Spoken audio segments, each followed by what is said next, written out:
د استخباراتو د مدیریت په یوه تیاره کوټه کې مجلس ګرم و. پر کوچنیو میزونو د چایو ډکې پیالې ایښې او په فضا کې د سګرټو د لوګي توغم ګرځېده. لوړ سر ته ذکیم شاه او ډاکټر بازګل په زړو کوچونو څنګ تر څنګ ناست وو. ورپسې ماسټر پیدا، میرویس، ابراهیم او درې څلور تنه نور په وړو میزونو راڅرخېدلي وو. نو ابراهیم له خوا سره انور شاه ناست و چې نن د معمول خلاف خولۍ نه وه پر سر. اوږده ویښتان چې پخوا به یې په خولۍ کې پټول، نه یې په شړشمو لړلي او چپه اړولي.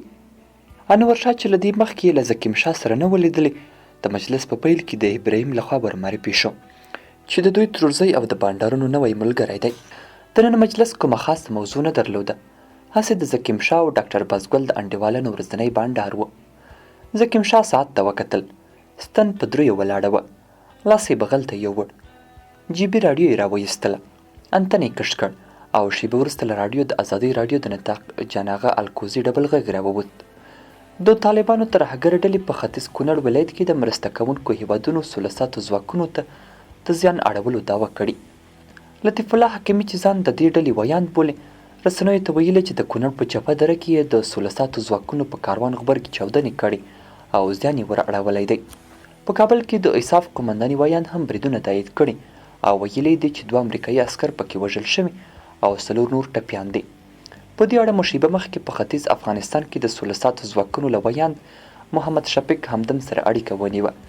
نوموړي وویل تېره ورځ مازدیګر مهال د هیواد دښمنانو زموږ د دوستو هیوادونو په هغو سولساتي ځواک د برید هڅه کړې چې د کونړ ولایت چپې درې ولسوالۍ ته د مرستو بیارغونې پروژو د نظارت لپاره روان و.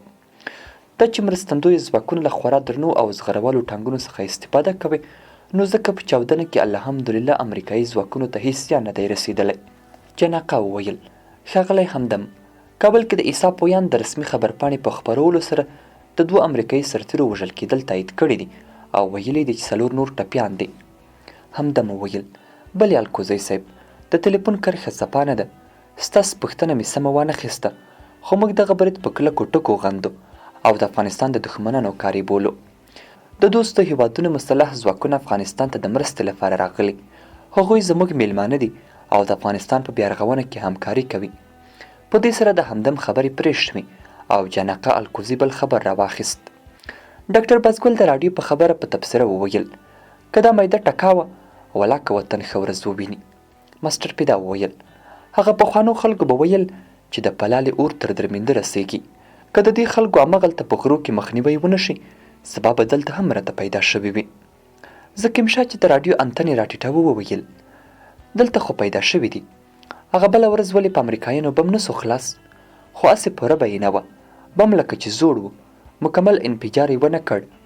له هغه مخکې شپه باندې هغه لوی درب چې شو، موږ خو خبره سره پټه کړه، مګر هغه هم په سړک باندې بمونه خلاص شوي وه. له دې سره ټول یوه شېبه غلي شول. انور شاه داسې په ځان کې ووهل شو لکه ذکیم شاه چې دی په غوږ وهي او ټول ده ته ګوري. وروسته بیا خبرې پیل شوې. ابراهیم وویل چې دا به څوک وي چې دغه کارونه کوي. بازګل وویل ټول پنجابیان او د پاکستان ایجنټان دي، چې یو ور افغانی وي هغه هیڅکله داسې کار نه کوي. ماسټر پیدا وویل بله ورځ چا راته وویل چې په کندهار کې یې دغه خلک له بمو سره نیولي وه، د یوه هم پښتو نه وزده، ټول په اردغه کېدل، حتی چا خو لا ویل چې یو دوه پکې ناسنته هم وه. انور شاه سر زړولی په پښه یې ځمکه ګروله. تر ځنډه همغه مجلس روان و او ټولو د بازګل خبره تاییدوله چې وروسته ذکیم شاه د خبرو وار ونیو. دغسې هم نه ده لکه تاسو چې وایاست، پنجابي ته چې چرس ورکړي هم ولاکه یې دومره زړه ورکړي چې دی به راځي دلته به زما په وطن کې له ما سره جنګېږي. پنجابی په خپل پنجاب کې د افغان له نومه ډارېږي. خبره دا ده چې اوس خو ټول په خپلو کې سره ناست یو، بل هېڅوک ولاکوي. دغه زما او ستا خپل ورور او زوی دی. موږ چې څومره معلومات کړي، یا مو د شاوخوا ولسوالیو شلګر او زرمت له استخباراتي مسؤلینو سره مجلسونه کړي، ټول د همدې سیمې خپل کسان دي. ځینې پخواني طالبان دي، ځینې عام ځوانان چې دوی اذهان اړولي ورسره ملګري دي، حتی د بازار دکانداران او د لیسې او مکتبونو ځینې شاګردان هم ورسره همغږي دي. که مو زما خبره زړه ته نه لویږي، خو تاسو راسره پاتې شئ چې زه د شپې ناوخته د دوی مخابره کشف او د دوی خبرې در باندې واورم چې په اردو خبرې کوي او که زما استاد د اندړ او سلیمان خېلو په لهجه. انور شاه فرصت غنیمت وباله، سر یې راهسک کړ او ذکیم شاه ته یې وویل نو قومندان صاحب، د راډیوګانې او خلک بیا ولې وایي چې دا ټول پنجابیان دي؟ زکیم شاه وویل ګوره ځوانکیه ته خو تر اوسه سره خوله هلک یې، نه له تاریخه خبر یې نه په نورو مسایلو پوهیږي. طالبانو هغو ټولو کسانو ته چې د اوسني حکومت او امریکایانو پر خلاف جنګیږي ISI د مزدور او پاکستان د ګوډاګي عنوان چې ورکول شوی دی هم ډیر سوچ ورباندې شوی. ابراهیم وویل هغه څنګه؟ زکیم شاه وویل ته خو ما لیک خبرې ته پرېږده، خبره دا ده چې دغه خلک چې د جهاد په عنوان باندې جنګیږي موږ د دین او اسلام له مخې دوی نشو ملامتولی، ځکه دا خو معلومه خبره ده چې په اسلام کې د کفارو او بیا هغه کافر چې ستا وطن یې نیولی وي په مقابل کې جهاد فرض دی.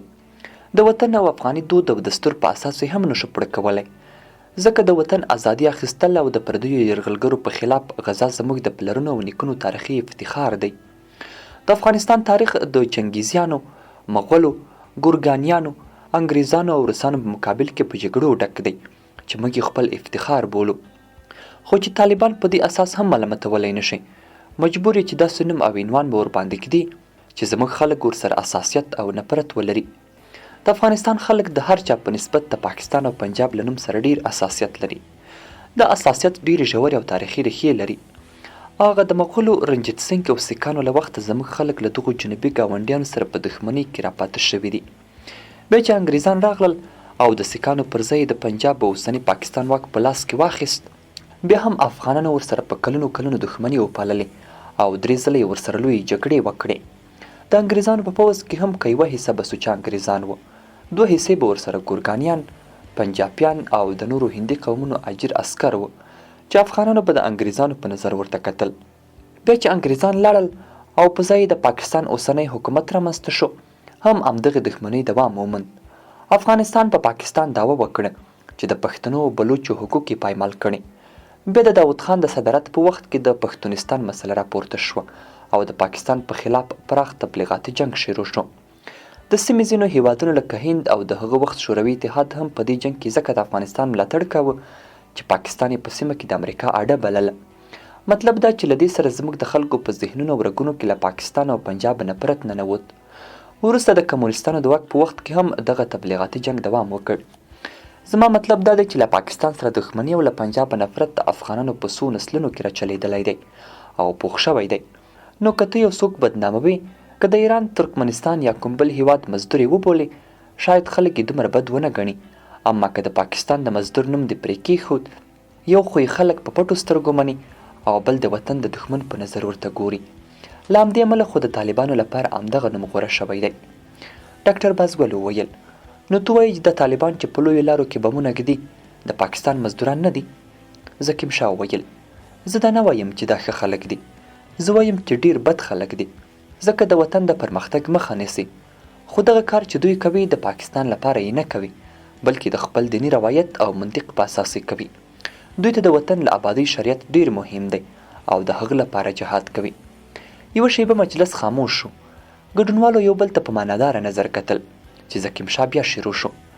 زما د دې ټولو خبرو مطلب دا دی چې په اطلاعاتي کار کې تر هر څه مهم د دښمن حقیقت پیژندل او بیا ورسره مناسب چلند دی. دا خو سمه ده چې موږ په تبلیغاتو کې وایو چې دا خلک چې بمونه ږدي او جګړه کوي ټول پنجابیان دي، اما که د جګړې او استخباراتي مبارزې په میدان کې هم موږ په همدې باور یو، نو موږ او تاسو په خپل کلي، مدرسه او بازار کې په پنجابیانو پسې ګرځو او خلکو ته به مو غوږ نیولی وي چې ته ودرې په پښتو خبرې کوي که په اردو. حال دا چې اصلي دښمن به زما او ستا سکنی ورور، د اکا زوی، د خپل جماعت ملا، د خپل لیسې شاګرد او د خپل بازار دکاندار وي. ابراهیم وویل نو ستاسې معلومات څه دي چې دلته په مټاخان او شاوخوا سیمو کې دغه کارونه څوک کوي؟ زکیم شاه وویل ټول د همدې منطقي کسان دي، ځینې خو یې معلومداره خلک دي لکه د کوټلو د کلي ملا نسیم چې د زرمت او شلګر له طالبانو سره هم په رابطه کې دی. پخوا د زرمت د سیف الرحمن منصور ملګری و، اوس یې دلته پټ پټ فعالیت شروع کړی دی. زموږ هڅې پسې روانې دي چې د ده ملګري او همکاران پیدا کړو چې چیرې شپې کوي، څوک ورسره کومک کوي او له بازاره ورسره څوک په رابطه کې دي. مجلس یوه شیبه خاموش و. د انور شاه زړه بې اختیاره درزېده او نه پوهېده چې څرنګه ځان عادي وښیي.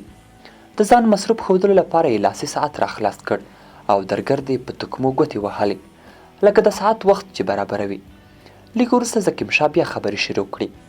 یوه خبره چې ما مخکې هم در سره شریکه کړې او ستاسو په شمول مې ټول عام فکره ملګرو ته ویلې، هغه دا ده چې موږ او تاسو ټول په انتخاباتو، تبلیغاتي کمپاینونو، د دیموکراسۍ په تشریح کولو، پروژو رایستلو او دغسې نورو مسایلو کې ستړي یو او ټوله هڅه مو د یو څو روپیو پیدا کول دي. سمه ده، دا کارونه هم مهم دي، خو تر دې ټولو مهم له نظام سره په امنیتي برخه کې مرسته ده. موږ هر یو باید د نظام استخباراتي منبع واوسو. هر ځای او هر وخت که داسې څه ووینو چې د نظام پر ضد وي، باید سمدستي ملي امنیت ته اطلاع ورکړو. مجلس نور هم دوام وکړ، خو انورشاه ځکه ډېر ورته متوجه نه و چې په ذهن کې د ذکیم شاه د خبرو مهم ټکي ګردانول، تر څو یې مبارز ته پوره راپور ورکړی شي.